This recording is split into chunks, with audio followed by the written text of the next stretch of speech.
Friday afternoon, it must be Golden Black Live, and we are here with Brian Newbert, Alan Carpick, and a calm before the storm. The weather's going to change dramatically here right now. It's about 70 degrees and perfect. I think it's going to be about half of that and about 30-mile-an-hour winds for Purdue, Wisconsin tomorrow. And we have Brian on segment one. We also will have Kyle and Stacy come in and talk some football, segment two.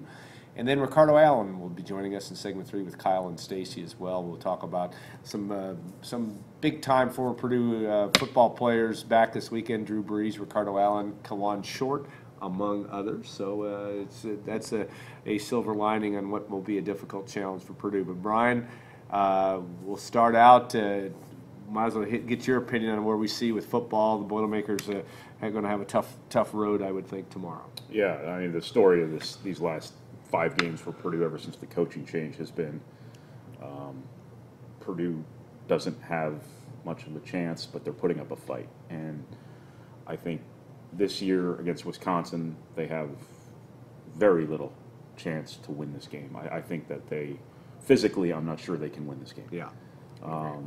But they will try, unlike last year at Wisconsin when the most confounding game plan maybe ever devised was employed. Purdue did not pass, and I thought that was a reflection of how A, odd John Shoup was, and B, how maybe little control Darrell Hazel had over things in terms of his game plans and whatnot. But I think Purdue will at least put up a fight tomorrow. Maybe not on the scoreboard, but they will show up. They won't roll off the bus in the fetal position like they did last year. Last year, 24-7 loss. They held Wisconsin to under 100 yards rushing, if you can believe that. That's because Wisconsin's Joel Stave threw the ball, but they could have played for another 6 to 7 weeks and not scored. They did score because Leroy Clark had that long interception return that put them in position to score. But they didn't try to score either. Yeah, it's called, I don't know if it's in hockey terms, I don't know if they were icing the puck the whole afternoon. They rolled out the penalty killing unit and just left them out there. They did. All right, Brian, I want to thank our sponsors first. Triple X, on the hill but on the level. It's Purdue tradition since 1929. And they will be helping us host Knucklehead Tailgate Party, which is going to be just perfect weather conditions tomorrow for some of our closest Knucklehead friends who will be joining us. And also Basham Reynolds and John Basham, the good folks there that are already taking reservations or starting the process for 2017-18 Hilton Garden Inn. When tomorrow's a big day, State HGI tonight, and State Farm agent Trent Johnson, trentismyagent.com. And, of course, you can send us your questions as well. We'll be happy to mull over them, contemplate them, and maybe even answer them. If you do send this to us, we'll do our best to do that. Brian, obviously a busy week for you. Every week seems to be that way. You made a little trek up to Evanston area to see Noel Eastern sign on the dotted line. Was there ever any bit of anxiety in terms of whether you'd made that trip for naught, or were you really felt like this was going to happen? Well, there's always anxiety, but I think it was Purdue all along. I thought he was going to commit at the end of August. Might have helped Purdue a little bit with some other guys had he, but the most important part of it is that Purdue ended up with him. I mean, this was a guy they put years of effort into recruiting. This was the guard they wanted in 2017. And how many recruiting classes over the years can you say Purdue got the guard it wanted? I can only think of 2007 when they got each one more. Other than that, Purdue's not gotten a lot of really, really high-end guards. And this is a guy who legitimately chose Purdue over Michigan State, Ohio State. 20-some other schools offered him through the course of the process. Obviously, they were not all there at the very end because he waited to the point where a lot of other schools filled up. But this is a good player. This is a guy Purdue benchmarked as an absolute priority in that class, put 3 years of recruiting into, and wound up with. Like I said, I think it was Purdue all along. It's just he wanted to wait until the very end just so that he will have gone through the whole, him and his mom, I should say, wanted to go through the entirety of this process, and they certainly did. But everything that happened between August and now, nothing moved him off Purdue. You talked about a lot on the site this week, and interesting. But this is from a broad stroke perspective. Who's he like that you've seen, and where will he fit in? As we project a year from now, Obviously, no Spike Albrecht Yeah. will be there, but there'll be some changes, obviously. But how do you see that? Well, in the very small universe of just Purdue guards who he'd compare to, there's Keaton Grant there, although he's taller, he's longer, he's not the shooter Keaton Grant left Purdue as, but Keaton Grant wasn't the shooter he left as when he got true. to Purdue. Yeah. He was not even close to that player, and he put a lot of work in and became a really good, really productive shooter. I compared him a little bit to Johnny Hill, probably better basketball IQ, better feel for the game, but he's tall, he's long, he's athletic, might not be as quick, as explosive as Johnny Hill was, but he's that sort of physical prototype for that position. Purdue will use him at point guard on offense, and I think there's real advantages there, having a 6'5" point guard who can really pass. He might even be taller than 6'5". I keep using 6'5". That's what he was when he was a freshman. But they will also then use him to guard a lot of different positions, and I think that's really where his value lies, his versatility defensively, because he's the prototype for a wing defender, because he's athletic, he's long, he tries hard he takes it very seriously, and you look at what Purdue doesn't have right now, it's that athletic wing defender, and he becomes that guy from day one next season potentially. How did you mesh with the Carson Edwards? And I mean, we're projecting Carson out a year, and yet we also, obviously, Matthias and Klein will still be in the mix next year as well, but how do you see all that shaking out?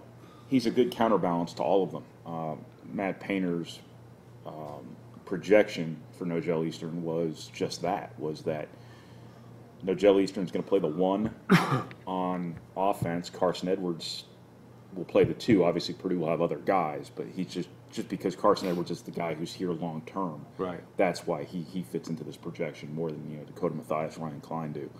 But Eastern will play the 1 on offense. Edwards, under this hypothetical, would play the 2 to put him in best positions to play to his strengths, which is scoring, and then they would flip-flop at the other end because Carson Edwards is much better suited to guard smaller guards, i.e. point guards, and Noel Eastern is much better suited to guard the 2, guard the 3, whatever the case may be. So those two guys complement each other really well. In terms of Dakota Matthias, Ryan Klein, Noel Eastern's athleticism and his length and all those things I've talked about making him a good defensive prospect, those things balance Purdue's roster out. Right now, Purdue's got some redundancies athletically in its backcourt mix, and this makes them a more complete backcourt because this gives them length, it gives them athleticism, it gives them defensive versatility, it gives them a potential shutdown defender. Those are all things they do not have right now. Yeah, it's going to be interesting to see how that all plays out. And Purdue not done in recruiting, at least we don't think so for this class. Though there's four in the fold now, and maybe a couple more. I mean, is it hard to say? Is that at least really one more? Yeah, at least one more.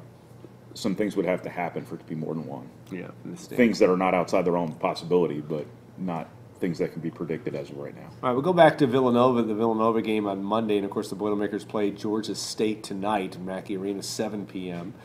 And then head to Cancun. Brian will be out with the Boilermakers there at a little bit south of Cancun, actually, about 30 miles south. It'll be an interesting trip as well. But what did you take from 4 days later from Villanova, and where do you think this team is right now?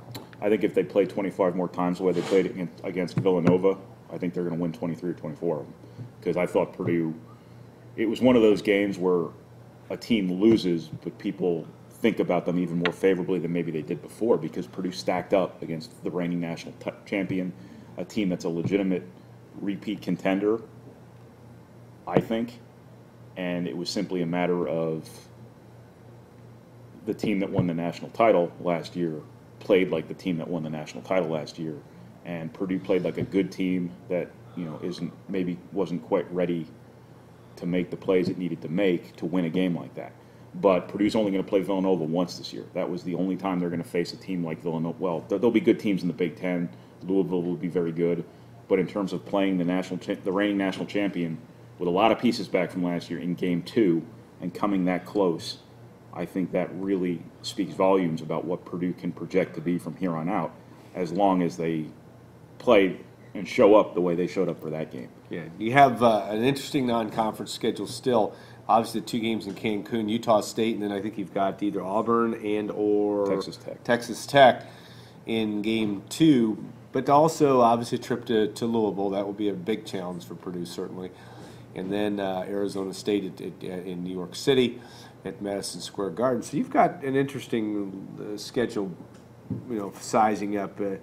It seems to me that this is all in the plan, but you may lose some games in that stretch. Yeah, and that's not a surprise when we saw this non-conference schedule come out, and you took inventory of Purdue's questions coming into the season, of which there are, I think, a lot more than people tended to believe coming into this season.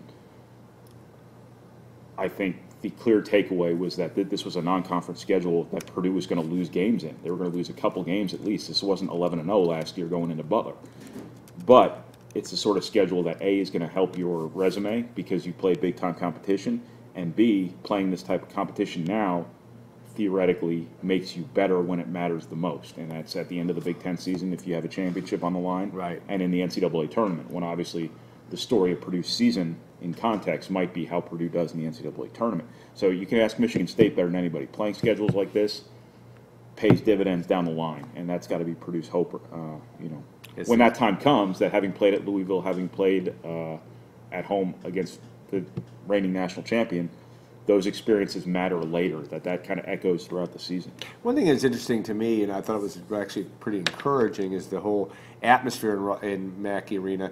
We've talked about a pent-up fan base, certainly with where football is and the lack of a whole lot to cheer about in that situation. But I also thought it was interesting that you had a huge crowd, which I expected, but just it was a very positive situation, in terms of that, in terms of how the fans kind of enjoyed the game from that standpoint. But and also the fact of the way that the season ended last year and that disappointment. I'm not saying that everybody's over that, but this to me is viewed as a little bit a new team, and even though you got a lot of the same pieces, there's some new challenges ahead. Would you agree with that? Absolutely. I mean, this is a very different team than last year's team.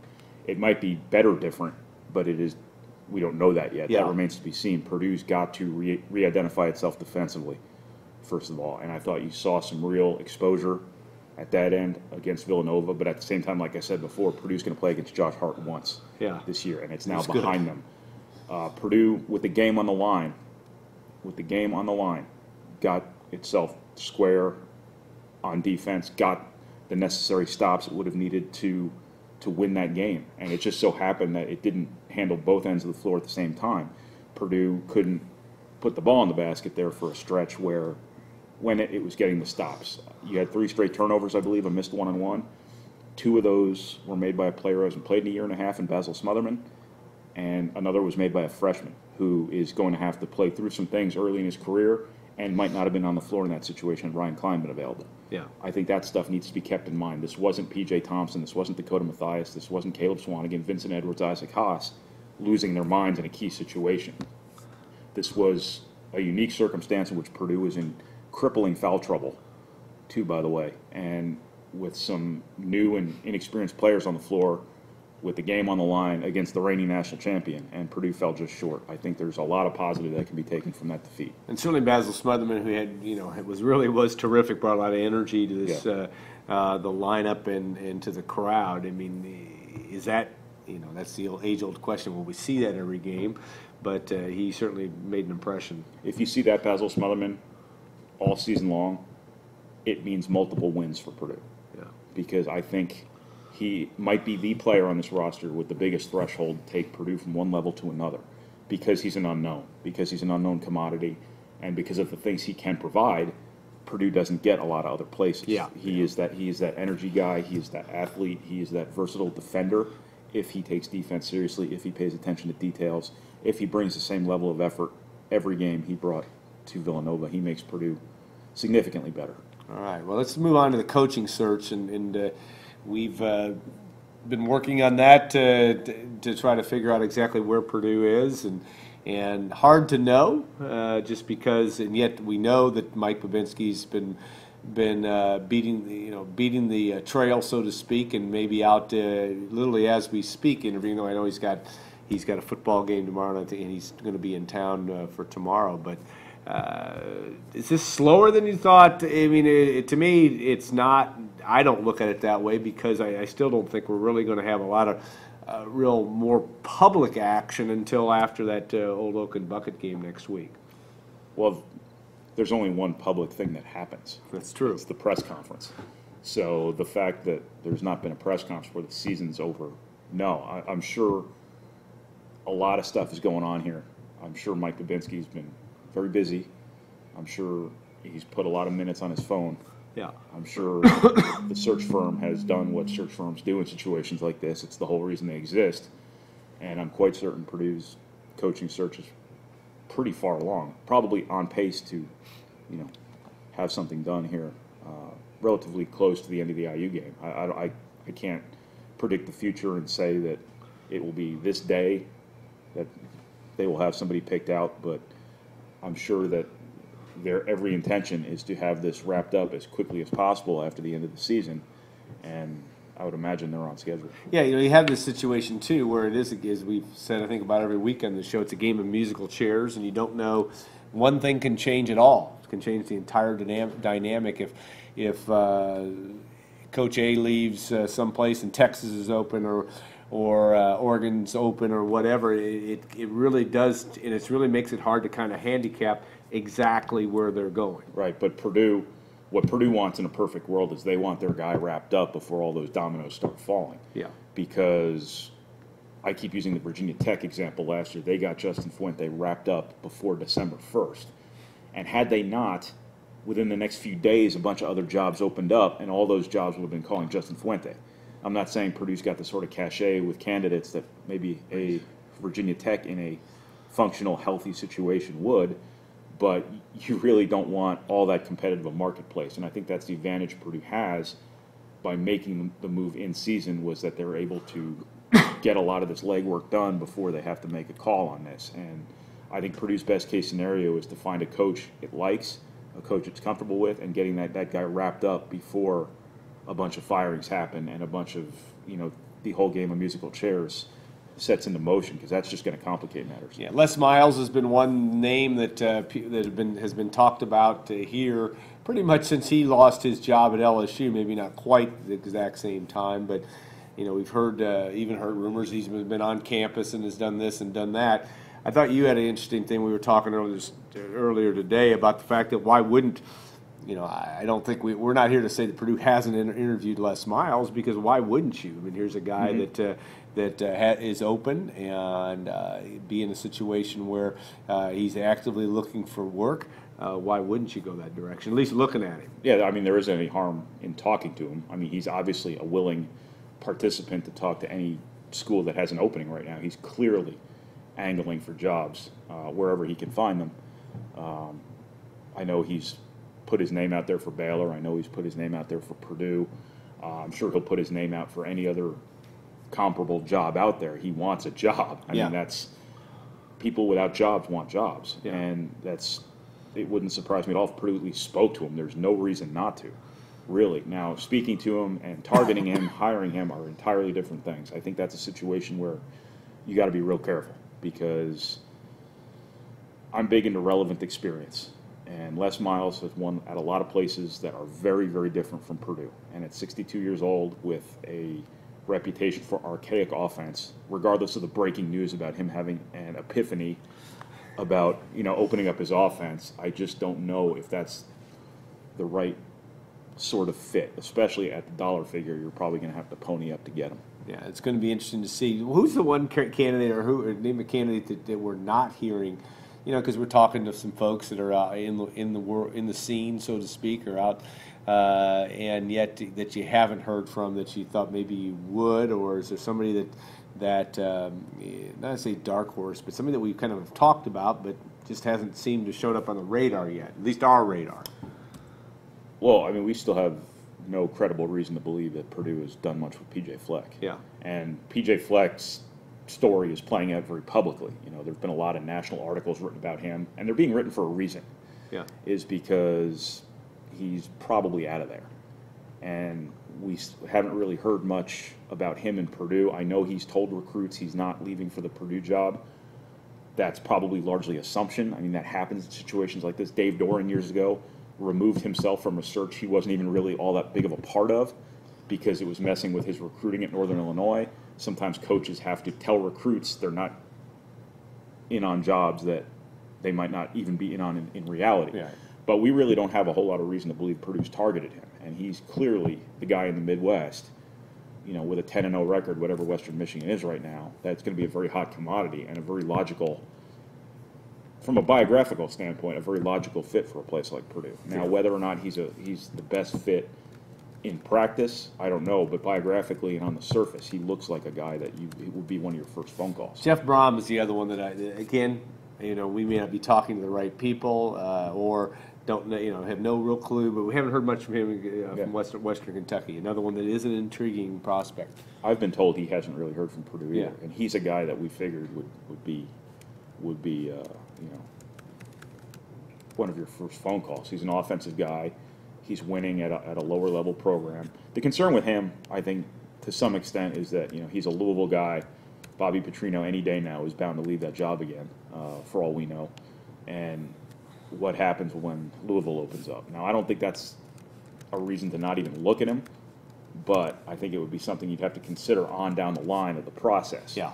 But he seems like a perfectly logical candidate. He seems like he'd probably be a guy who'd be interested, and we just don't have a whole lot of reason to believe that he's. But what we think we know, and I want to couch it that way. What we think we know might not be reality. That's the nature of coaching searches. We're just kind of moving the vegetables around on the plate here, pretending we ate something. And that is true. And I want to assure some people that will come up and say, what do you think what do you think Mike Babinski's doing with this? Well, he's not. One thing I do know, he's not calling us and asking us exactly what is what is his expectations from our standpoint in the coaching search. All right, one other question on that front. Anybody else that that you've looked at here? Greg Olson, the Sporting News reported about his interview with Purdue, and we've known Greg for a long time, going all the way back to maybe 1998, I guess, when he was at Purdue for the first time. 97. That's right. Was he with the first group? He was the late hire because remember they brought Larry Corpitz. He had to leave, unfortunately, and Tiller reached back to Idaho to get Olson. Greg, that's right. So he wasn't part of the original staff, but he came a couple months later. What do you like about Greg? An interesting candidate. He's certainly a very good offensive mind. I'm not sure that he's a match for Purdue, but Drew Brees likes him as well, so that's I mean he has the personality for the job. He has the connection to when things were really good at Purdue. He's got the most powerful influence probably in Purdue sports on his side. Who will be here this weekend. And he's an offensive mind who's always done a really good job with quarterbacks. Well, people are like, he got fired from the NFL. Well, so has everyone else who's ever coached in the NFL. It's just part of the business. That's a deal where you're hired to be fired no matter who you are.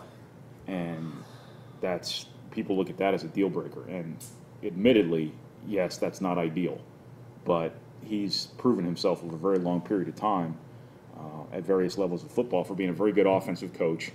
He's got a Purdue connection. He's got a good personality. I think he'd be effective as a recruiter.